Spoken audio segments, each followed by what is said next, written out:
Well, good morning. My name is Jackie Anderson, and I'm an assistant dean at the University of St. Thomas. Thank you for joining us today for our summer weekly online learning series. Today's session is 9 networking mistakes and how to avoid them with Dr. Marcia Ballinger. She's actually the author of the 20-minute networking meeting, so I'm certain this will be a fascinating session. But before I introduce Marcia, I want to take a few minutes to allow you to mark your calendar for our upcoming sessions. Next week on Wednesday, July 22nd, registered dietitian Christina Meyer-Jacks will be joining us with a session titled Your Immune System Game Plan, Key Strategies for Top Performance. This session will really focus on the latest science and provides tips to allow you to optimize your performance by feeling your best. The following week, on Thursday, July 30th, we are joined by the University of St. Thomas Management Professor John McVeigh. His session is titled Effectively Communicating Ideas for Action. John has taught a proven approach to executive communication for decades, and his approach can be used from anything from strategic communication to executing technical plans. Another great session. So I hope participating in this weekly event has provided you with some great professional development.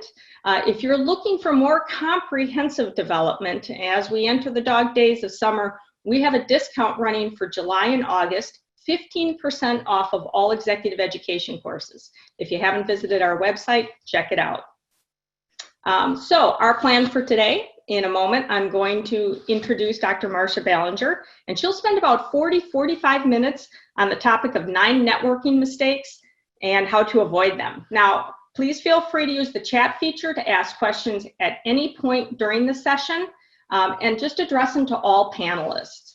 As usual, we'll plan on wrapping up around 8:50 or 8:55 to give you a chance to get a new cup of coffee for your 9 o'clock meeting. And if you have any challenges with the technology or you have to step away for any reason, please know we're recording this session and we will be sending out the link to the recording in the next few days. So with that, it is my pleasure to introduce Dr. Marcia Ballinger. Marcia is co-founder and principal at Ballinger Leafblad, a St. Paul executive search firm focusing on the civic sector. Marcia is known as a no-nonsense representative of the executive search industry. She is also the author of the 20-minute networking meeting, Winning the Executive Interview, and she's currently working on a book providing insights for business executives that are interested in transitioning to the nonprofit sector. In the past decade, Marcia has received numerous awards, among them Top Woman in Business from the Minneapolis-St. Paul Journal, Luminary Award by the National Association of Women Business Owners, and a Real Power 50 by Minnesota Business. Marcia has a bachelor's in business administration, a master's in speech and communication, and a PhD in organization and management. So whether you're voluntarily or involuntarily looking for a new role, networking is key. And I can promise you, you won't think about networking in the same way. It's going to be a great session. It's my privilege to welcome Dr. Marcia Ballinger. Thank you so much. You know, many people are saying right now it is a tough time to find a job. And other people are saying the jobs are out there. So here's what we do know. We do know that there are challenges, but we also know that jobs are there. And that almost all, certainly over 80% of all jobs in any economic time are landed through your network. So the first networking mistake, and we'll talk about several this morning, is not valuing networking for the important component of a job search that it is. Statistically, again, over 80% of all jobs, sometimes it's as high as 90, depending upon the study and depending upon the population, are landed through your network. So we want to be really sure that we are excelling in how we use networking as a job search strategy. And I've spoken to many groups such as sales groups, consultants, about the very same topic, because similarly, most sales are landed through network and most consulting jobs are landed through network, and most information that I need to solve a difficult problem comes from my network. So some of those same concepts can hold true even if we're not seeking a new position. But certainly, if we are seeking a new position, we need to value networking as our number one strategy in job search, in terms of our effort, in terms of our expertise, and in terms of our time. What I often ask people is how they're spending their 40-hour week looking for a job. And if I am playing the odds correctly, and if 80% of all jobs are landed through my network, am I spending 32 hours per week in networking? And only a very limited amount of time surfing the web and looking at postings and contacting search firms and things like that. So we'll talk a little bit more about that, but certainly we want to avoid the first mistake, which is not valuing networking for the important component in our job search. So thank you, Jackie and team. I'm delighted to be here and talk a little bit about a topic that I've been working with for many years. As mentioned, I have an executive search firm, and as an executive search professional, I frequently get asked to network with folks. And it took me well over 1,000, yes, 1,000, networking meetings before I started to realize most of them didn't go so well, at least in terms of the other person expecting that I was leaving the meeting excited about their credentials and perhaps willing to forward their information to others. They didn't go so well. And yet, some did go well. So what I started watching for after 1,000 or so meetings, I'm a slow learner, I guess, should have gone to St. Thomas, was what were the people doing in the meetings that went really well? That when they left, I was excited about them, I was willing to forward their information, I would sort of keep them in mind. What were those people doing differently? And that was the genesis for the idea of a 20-minute networking meeting. So we'll talk today about several things related to networking and how we can do our networking much, much better. The second networking mistake that I'd like to talk about is getting the networking meeting itself. Many of us are stalled in the concept of networking. How do I even ask someone for what at the end of the day is a gift of time? So let's do that well. Often today, we are going to request a networking meeting via email. So we'll send the person an email, and I have a couple of thoughts. Number one, I'm going to want to create a connection in any way I possibly can. So my subject line might be referred to you by Cassie Warner. And that might cause the person to take a look at that email. In my networking meeting, number one, I'm going to stress I was referred to, what that person may have said about the two of us and the connection, the purpose of the meeting. I got a networking meeting request yesterday with absolutely no purpose. Someone, Marcia, I just want to meet with you. So we're going to state I'm in a job transition. I'm seeking to learn a little bit about the construction industry. Time. I'd like to take no more than 20 minutes of your time. Now, if we weren't in a period of meeting virtually, I would tell you, you meet at that person's office on the day and time of their choice, and you bring them the coffee drink that they like.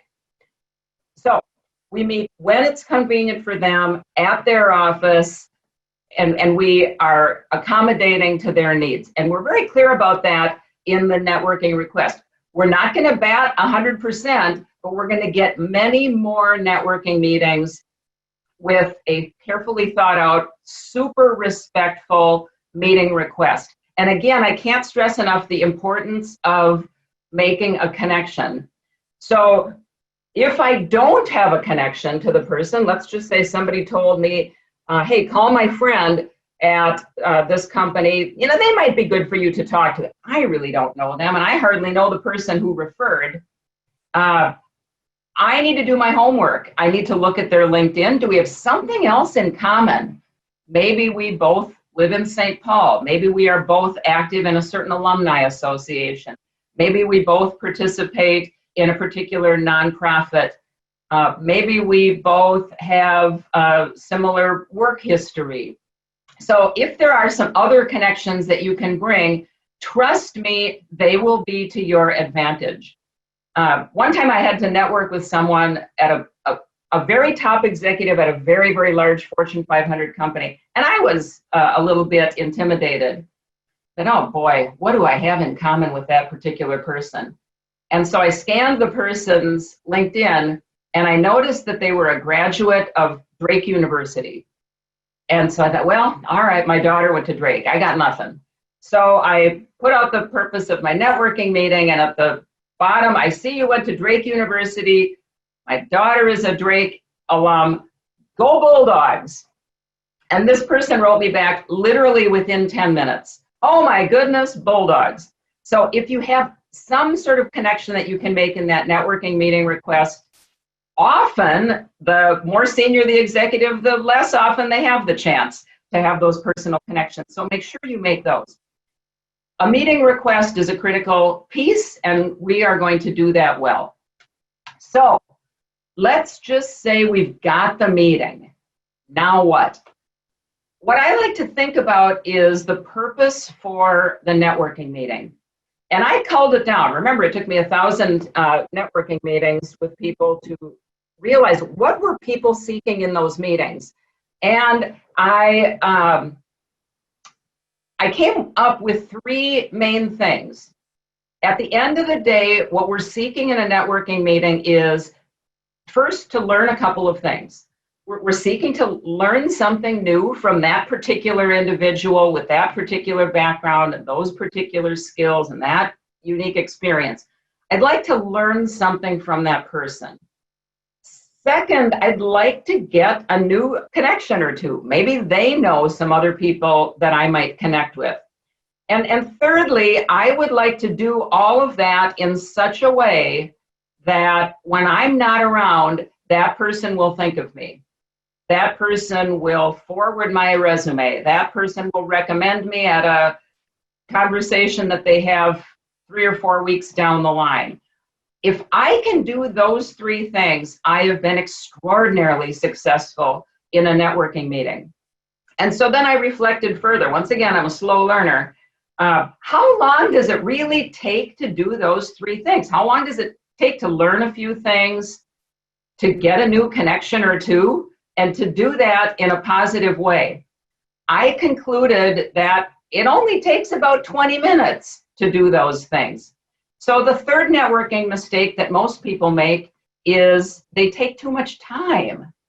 They take too much time for the person on the other end of the desk who doesn't have an hour, and they take too much time for themselves, because most of us deep down feel uncomfortable needing to fill an hour with discussion about ourselves. It doesn't take an hour. So I realized that 20 minutes is a provocative number, and I crafted it as such. That's all we need to do the work we need to do in a networking meeting. So when we only have 20 minutes, it's pretty critical that we run an effective meeting, right? So the other thing I would say is we've requested a meeting and done that really well, really thoughtfully, and really respectfully. We've decided upon our objective for the meeting. We are not going to take too much time, and we're not going to make the mistake of not running the meeting well. And secondly, running it ourselves. I think a meeting that I call, I run, right? So sometimes when we're in a business setting or an organizational setting, these things are intuitive, right? If I send someone an email requesting time, I'm going to tell them why. But sometimes when we get into networking settings, we forget the basics. And here's another basic. You called the meeting, you run the meeting. So it's incumbent upon me, the networker, to run the meeting. So a networking framework can be really, really helpful, because once again, it's nerve-wracking to meet with a new person. It's nerve-wracking to think I have to fill an hour. Well, we've already decided we're not going to need to fill an hour. And it's nerve-wracking to think that I've got this loosey-goosey conversation and I need to somehow do so in a way that's impressive and effective. But what we need is a framework, and a framework takes that planning of a meeting off our shoulders. So I came up with, again, watching hundreds of people and testing what it was that worked with the best networkers. And then I went to other people like myself that were the recipients of lots of networking meetings and tested it with them. And here's what ultimately I came up with. We have 20 minutes in our networking meeting, and only 20. The first thing we're going to do is make a really great first impression by being grateful, expressing gratitude, reminding the person of how we are connected. Perhaps I set up the meeting a month ago. I can guarantee that I don't remember. If I set up a networking meeting a month ago and somebody shows up, I need them to remind me of how we're connected. And perhaps the person has even learned some additional ways that we are connected in the meantime. And the person has an agenda. The person says, in our time together this morning, I'd love to talk a little bit about my background, some things that I'd love to ask you about, and then I'll wrap up and conclude. How does that sound? So I feel comfortable that the person owns it. I feel comfortable that the person is managing an agenda, and I'm ready to pop in. So the person creates a great first impression by being positive, connected, and controlled. The second thing is the person shares a bit of an overview about themselves. And here's the big difference between traditional networking, which might be the person talking about themselves throughout, and what I have found to be effective is in the 20-minute networking meeting, the amount of time that I allow for you to talk about yourself is 1 minute. 1 minute. And as a matter of fact, I've tried several practices, countless practices actually, of how long does it really take to share with the other person enough information about myself so they understand context. Probably 20 or 30 seconds, but I round it up.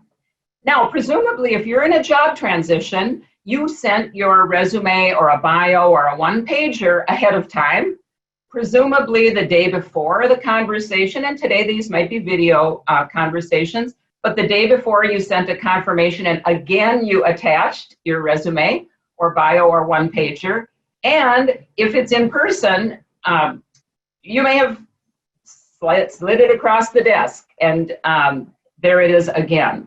So you've got paperwork that describes your background. The purpose of talking about yourself is not to reiterate your entire chronological history, but it's to provide context and say, I have almost 30 years in the executive search industry.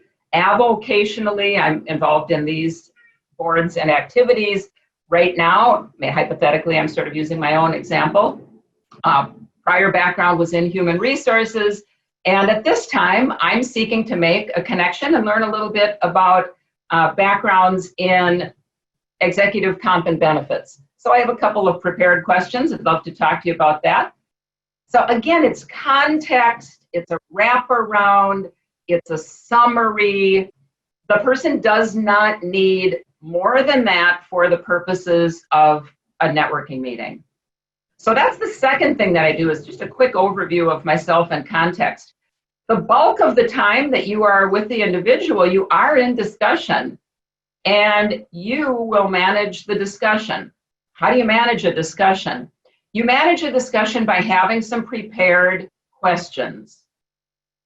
So I recommend coming into every networking meeting with 3 questions prepared uniquely for that person. And the best way to structure those questions is to say something about that person and follow up with a question. So let's just say that I'm networking. I might say, George, I see that you have earned the CEBS credential, and I'm wondering if you think that type of a credential would be helpful to me as I continue to look for a new opportunity in the comp and benefits arena. Interesting. You might say, Francine, I see that you have been a chief financial officer in the academic sector as well as in the corporate sector. I'm wondering if you could talk about that transition, as I'm open to making a transition to the academic sector as well. So you're saying something about their background and you're asking a question, a very relevant question. My rule about that is that these be thoughtful questions and not generic. At the end of you're getting close to 20 minutes, you need to wrap up. And you need to wrap up by, again, saying thank you. You need to recap any action items that you're going to take. So I'm going to follow up by sharing this, and I'll do that by the end of the week. And you end the meeting. Now, some people say, what should I do, Marcia, if I am so wonderful? This person can't get enough of me. They want to go on forever. If you are talking and you find that it's a great, robust discussion, go ahead and negotiate and say, you know, I know that we're at our 20 minutes, and so I really want to be respectful. And the person says, oh, that's absolutely okay. Well, thank you so very much. Let's take 10 more minutes, and I will be very grateful. Try not to go past that. This is not the only opportunity necessarily that you will have to meet with this person. You hope not. You want to leave them wanting more, but it is your first time to make a great impression. Lastly, you'll wrap up. Can I chime in with a quick question? Please.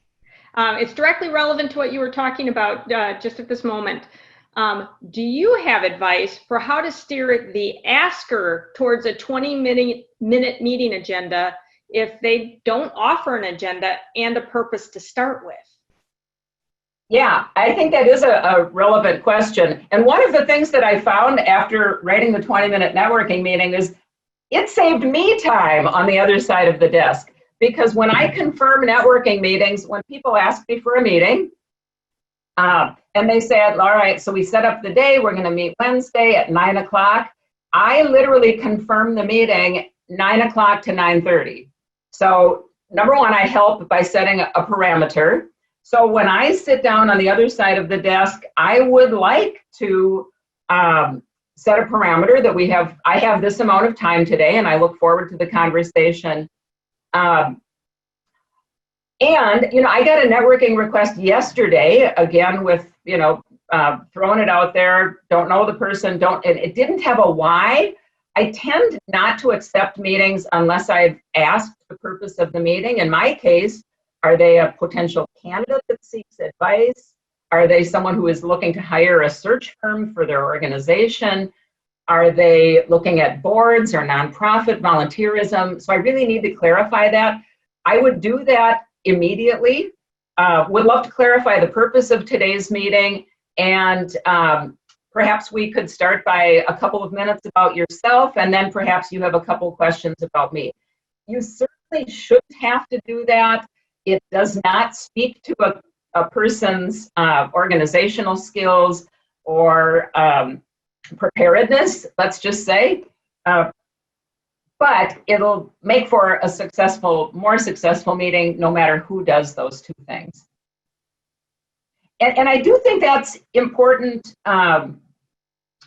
because of the two pieces that I mentioned embedded in the 20-minute networking meeting. A mistake is not knowing your own narrative well enough to skinny it to that, 30 seconds to a minute. You really should, and I'm not necessarily saying a canned elevator speech.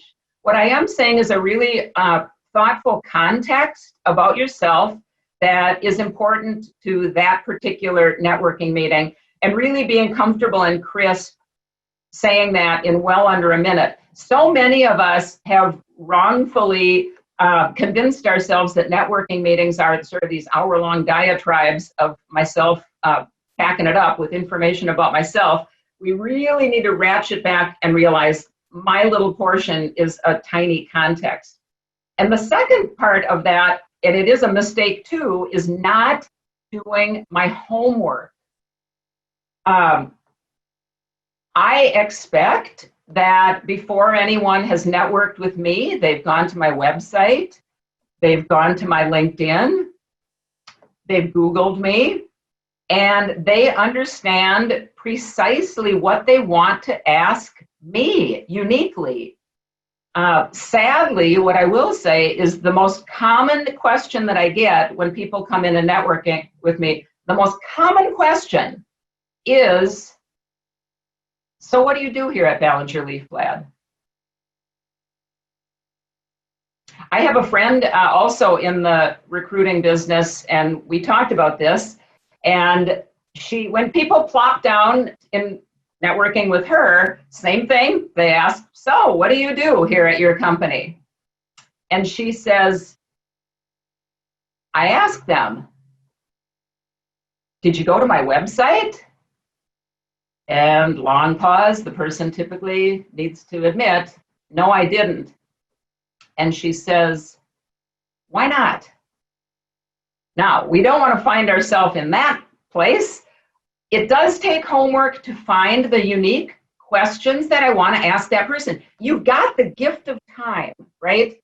And we want to make sure that we use it to get at information that I can't find about that person anywhere else. And that's usually their thoughts, their thought process, their advice, their wisdom. Everybody has wisdom to share, and they love to share it. That's true. But I do have to do some homework to get at what are the unique things that I want to ask that person. So what do you do in your job? So how are things going for your company? How's the economy? That's kind of the second most common question. Don't ever ask that. Unique things that I want to ask about that person. Go in prepared with at least 3 of those questions. That's critically important. I mentioned the 4th question, which is, who else do you know, right? It's some version of who else do you know? And that's a tough question to ask. One of my colleagues said it this way, and I believe this is true. Anytime I get asked to have a networking meeting, I know the person is likely working to expand their set of connections.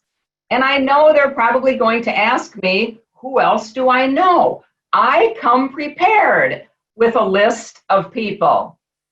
But, she said, if they don't ask, I don't share. And I'm the same thing. In the back of my mind, I wonder, who might that person possibly wish to be connected with?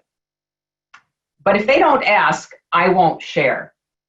But let's go back. It's a tough question. Who do you know?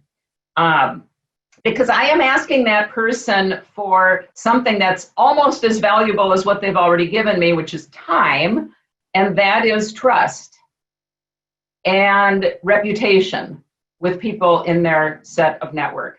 So what I think about when adding to my network is I think about this question. The most generic way I could say is, who else do you know that I might wish to talk to in my job search, or as I look for consulting opportunities, or as I sell in this arena? That's the most generic. It's the least thoughtful, but if that's all you've got, ask it. I think we can do better though, and that is think about specific. It's a bit counterintuitive, but the more specific you can make that question, the better off you'll be. When people ask me, who do you know in your universe of network that I could talk to? Sometimes I can't think of a single person. But if they say, who else do you know in the executive search community that might have a specialty in engineering that I might connect with? Oh yeah, I can think of people. Who do you know in food manufacturing that I could connect to about product development? Oh yeah. So it's counterintuitive, but the more specific you can be to prime the pump, the better off you'll be in answering that question. So a fun example, years ago, I networked with an individual. Well, it was a bit more of a sales call than it was a networking. But at any rate, it was a person who showed up at my office and opened up a big case, and they were representing custom-made clothing. And anyone in the audience today who knows me knows that I'm the world's cheapest person. And the likelihood that I'm going to buy, you know, a $200 little top and a $1,200 blazer is infinitesimally small. So the person did give their spiel and their pitch, and it was etc. And at the end of talking about that, they said, I am not that type of buyer. And they wanted to move on to others that might be interested in the super expensive custom-made clothing.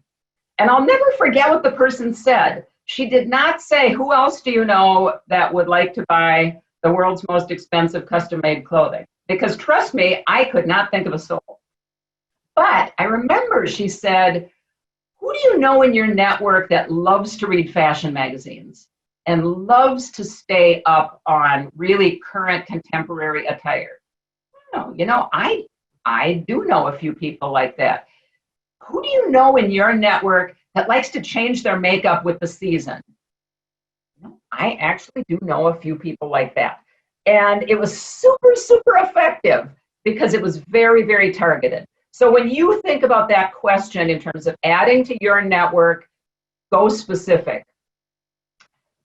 The fifth type of question that we want to go prepared, again, 3 specific questions for that unique individual. The 4th question is how you can expand your network. The 5th question, and it's imperative, is how can I help you in return? And again, that's the generic. That's the most minimally acceptable question. And again, so few people ask that it might be even disarming to the other person, because many, many people go through networking meetings without asking how they can be helpful in return. But you should ask that. You must ask that. And do so, again, with the lowest possible question, how can I help you in return? But a better question is a tailored question. You might say, I see that you are on the board of the local Boys and Girls Club. I see that you have some events coming up. Could I help you promote those in my network? I see that you're actively involved in the Chamber of Commerce in St. Paul. Is there any way that I could be of assistance to you in promoting your opportunities?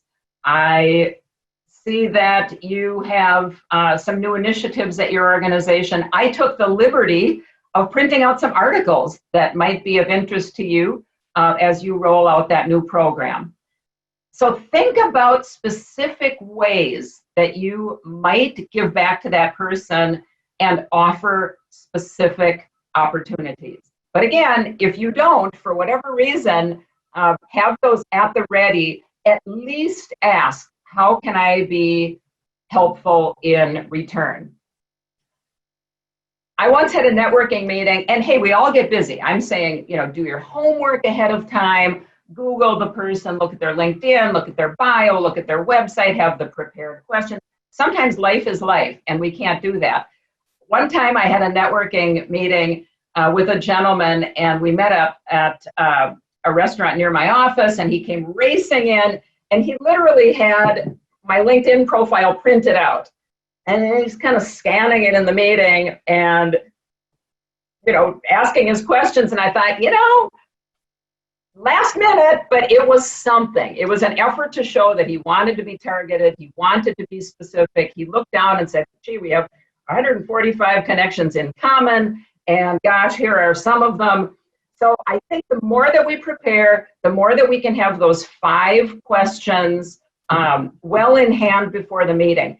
And you know, part of what makes people nervous about networking, we're sort of chopping and chipping away at those things, right? You know, what makes people nervous about networking is, I don't know what to say for an hour. Okay, we've already said we don't take an hour. I hate talking about myself. Oh, we're not going to talk about ourselves.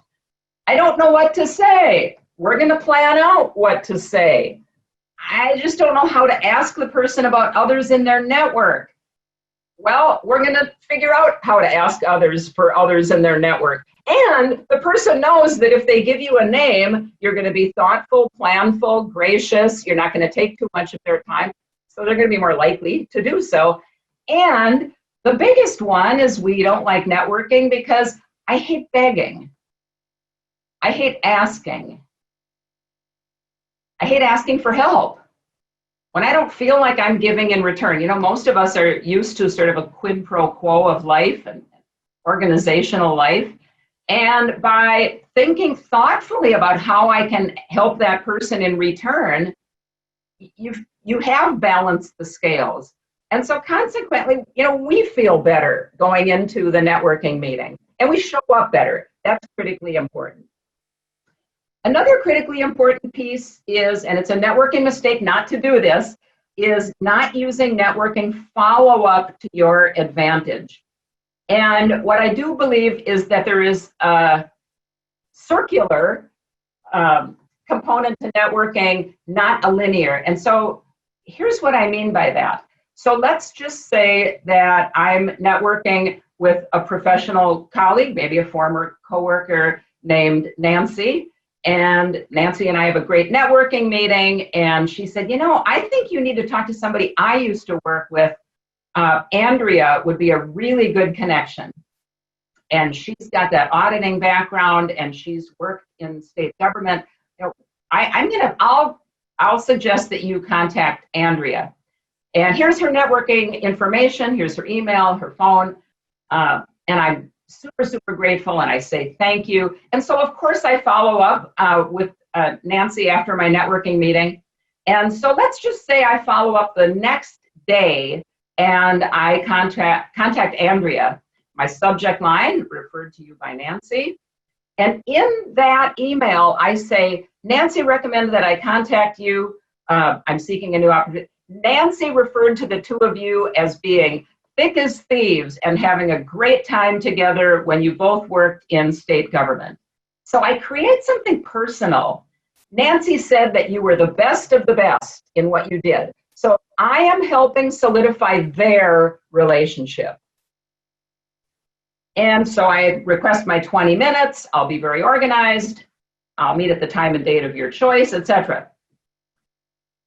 Andrea gets back to me and says, gee, I'm busy, but how about in a few weeks? We set up that date. What's the first thing I do?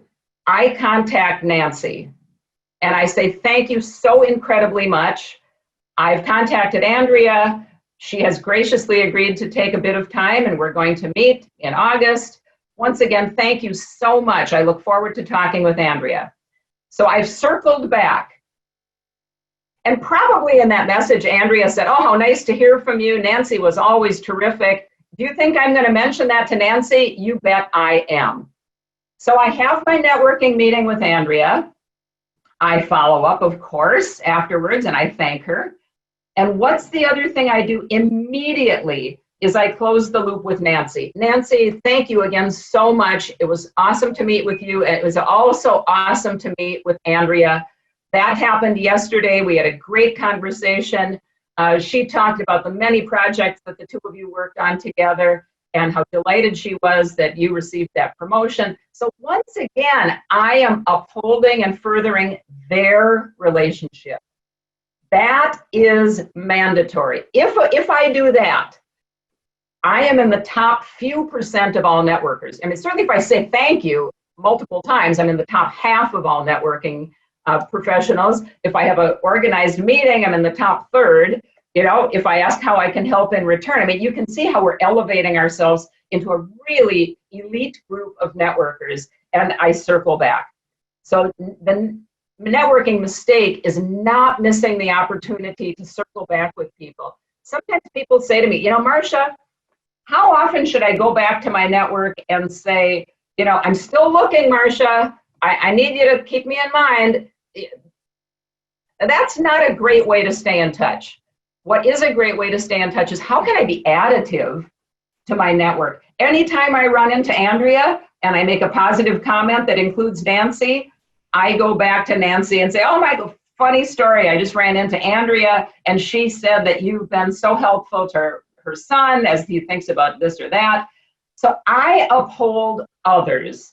And that's all. And once again, the higher up the person, the higher powered the position, but seemingly the less often they get those kudos about themselves as a leader. Marcia, quick connection to that. I have a question. Yeah. Would one CC the person who referred the new contact also, or do you keep those emails separate? I think in email number 1, I might CC the person, but I would quickly take them out of the loop in the sense that they've done their job and I'm grateful. And I would sort of take my transactional planning with Andrea offline once I've made that connection. And I do think that it is a mistake to not keep networking, again, whether it be my neighbors, my colleagues, my friends, my professional association. Sometimes people say to me, well, I've got a very small network. You know, I've been involved in my job low these past many years. And when we do think about it, who is in our network? You know, it's people in my civic activities and in my faith community and in my children's sports events and groups that I participate in. And all of a sudden, we start to come up with a very long list of networking contacts, each of whom has a rich array of people that could be additive to our networking. So face-to-face networking, such as we're talking about today, is probably the most important and impactful part of networking, but it spills over into having thoughtful interactions via LinkedIn. I hope you all link with me on LinkedIn. I welcome that as an aside. Times that we are able to gather again in large groups at events and social gatherings and things like that. All of those are additive to our overall network. And I do think that the final networking mistake is not making networking a way of life. Being helpful to people, being gracious to people, having something to share interesting about what I'm doing and seeking to learn about what they are doing is an always sort of activity that if we are in a situation of needing networking for job search or consulting or whatever the case might be, we are never at a cold start. We've got a rich group of people who wish us well and are happy to be helpful to us in our process. So I do think that that is the final networking mistake, and that is not making networking a way of life. I do believe, as I said earlier, that your network has wisdom. I often tell people, they call me and they say, Marcia, what should I do? Where should I go? I said, you know what? Your network knows. Your network knows that, and your network has ideas. Your network has jobs. It's a question of, I sometimes tell people who call me, you're 15 cups of coffee away from your next job. I feel that. Other people might be 45 cups of coffee away from their next job. I can tell that too. But your network has wisdom and loves to share it. So on that note, I'm grateful for your time, your attention, your thoughtfulness, and your interest in the topic of networking today. I will turn it over for your questions. And again, my gratitude for joining me in conversation this morning. All right, well, we've got quite a few questions coming in, so we'll see if we can get through as many as we can here. The first one is, in this time of physical distancing, do you have additional advice? Request a phone call first over a video meeting, for example. Yeah, I have found over the years, because many people have asked, is a telephone meeting as valuable as a face-to-face meeting? And I've landed on yes. When I was going into the office, I have a approximately 15-minute commute, a slow city street commute, and I wear a headset. And I can literally have 2 20-minute networking meetings a day, and I'm happy to do it, right? But I can have not 2 20-minute networking meetings during the workday in person, right? So the individuals who were open to talking to me by phone could get in tomorrow. The individuals say, no, I think I'll hold out for in person. I'm 6 weeks out, if that, right? So I think giving people the choice today is very respectful. I also think there are people who are shying away from networking because it's virtual. And so those of us on the receiving end are probably getting fewer requests. And so now is a great time to swoop in and brighten up someone's day and send them a $5 coffee card and sort of joke, I'm buying you a cup of coffee, and have an outstanding meeting. Great. And there's a couple questions connected to that. For example, any tips for Zoom meetings versus in-person meetings? Anything you should be thinking about when you're doing this digitally, yet you can see each other? Yeah, Zoom lends itself to networking meetings because I find that most meetings are a bit shorter on Zoom, all things considered. And so it's, I think, easier to do a 20-minute meeting via Zoom. You know, certainly there's plenty of information available about how to set up my camera and my lighting and spend 20 minutes on YouTube and get all of that taken care of. And then I say dive right in. Absolutely. Thank you. A question, it's kind of a broad question. Use a bio versus a biography versus a resume. I mean, how do you think about those two elements, and do you have both? I do think that most people in job search should have both. A resume is probably the most basic tool, and a bio or a one-pager is an additional tool. I think that the more likely that the person might have a job or know of a job or have a job at their company, the more I might want to make sure they have a full resume. But the more the person I'm networking with because I'm seeking a nonprofit board or I'm just kind of floating some ideas about, gee, do I want to go back and get a teaching license? Oh, you know, I don't know. Maybe a bio is sufficient for a maybe more general discussion. And in some cases, I share both and let people look at and glean from what they would choose. All right, thank you. In advance of a networking meeting, would you recommend sending a confirmation the day before and then adding the bio or resume to that? Yes, okay. I do. Do you have a best practice for a CMS or a contact management system that you use to keep all the data and details of each person? Do you have some tips? Well, so we're an executive search firm, and executive search firms have, you know, massive executive search databases where, you know, everything about anyone and everyone is important to us. Any person we've ever talked to, anyone who's ever been a candidate with us, you know, we've got a wide array of information about them. That's not the same sort of database that if I were seeking a new position, I would be able to invest in. But certainly, I do believe it's important to keep a spreadsheet. I think it could be a spreadsheet. And I wouldn't even take 3x5 cards off the table. But some way of being able to say, you know, Jackie, you and I touched base a couple of months ago, and it was just outstanding. And I want to tell you, I ran into Ralph, and he said the two of you were collaborating on an article. I'd like to be able to always have that personal information and knowledge of our connections reasonably at hand. Great, thank you. And actually, one of the comments in the chat feature was someone uses OneNote to store informational meeting info. So there are a lot of great tools out there. Let's see. How should I approach networking at large events when they occur again? Oh, that is a fun question. You know, and I've even had to wrestle with that. I'm part of a trade association that I've been in for 25 years, and we all know each other practically. It's not a very large trade association. And I remember driving, you know, when all of this stuff about the book was floating around, I remember driving up to the monthly event at the Golden Valley Country Club and thinking, you have that flash that, what if I don't know anyone, you know? And you have this 1 second flash, and then you think to yourself, Marsh, how ridiculous, you know everyone, or virtually everyone. And then what I started thinking about is, okay, where does that sort of flash come from? You know, oh no, what if I don't know anyone, or what if I don't have anything to say? And I do I do two things when I drive up to an event.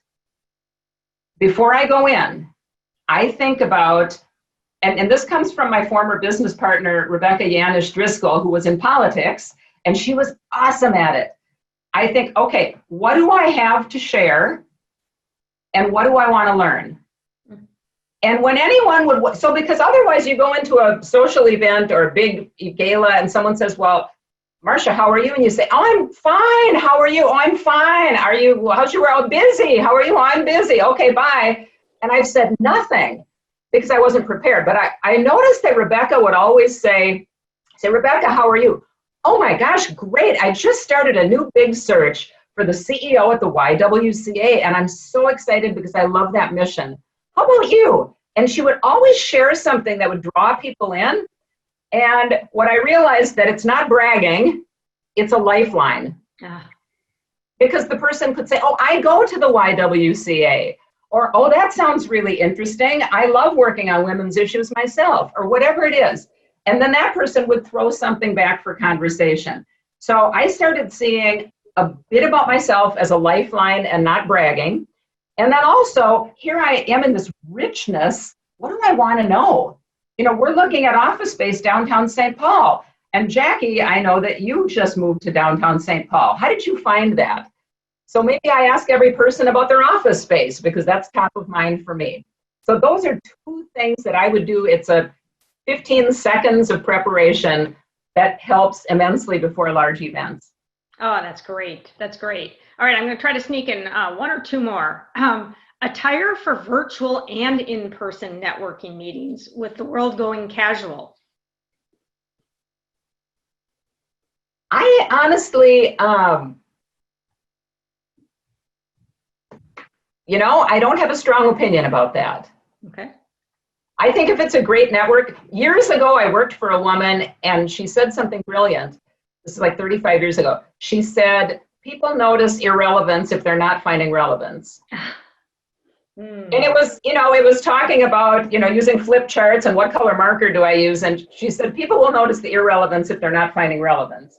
And so I don't know if you're wearing something that's not stained and maybe not a t-shirt, probably all good, because I am really going to be focused on the meaty discussion we're having. It's a pretty truncated discussion and it's well thought out. So I'm not really going to focus on attire. Great, thank you for that. Let's see, I have one related to your industry in particular. Do you feel in searches for higher level positions, networking is equally important? Take, for example, a CEO search. Are recruiters more important than networking in that type of search?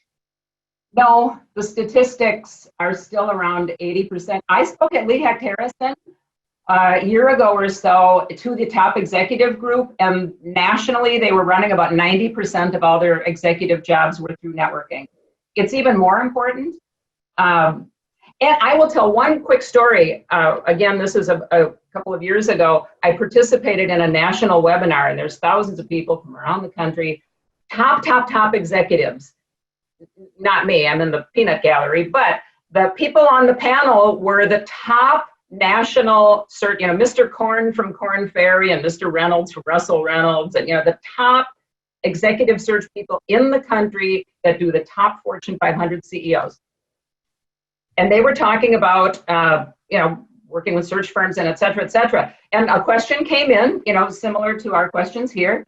And somebody said, what is the best way to contact, what is the best way to make sure you're known by executive search firms and contact executives? I'll never forget it. And the guy said, the best way to be known and thought of by executive search firms is to work your network. Because if I'm doing a search for a CEO in the beverage industry, and I'm calling CEOs of other beverage companies, and you've been networking and in that industry, people are going to tell me, you've got to call Joanne. She is outstanding. I met someone a couple months ago that I think could be pretty good. Her name is Joanne. I'm going to hear your name so many times because you are networking in the sector.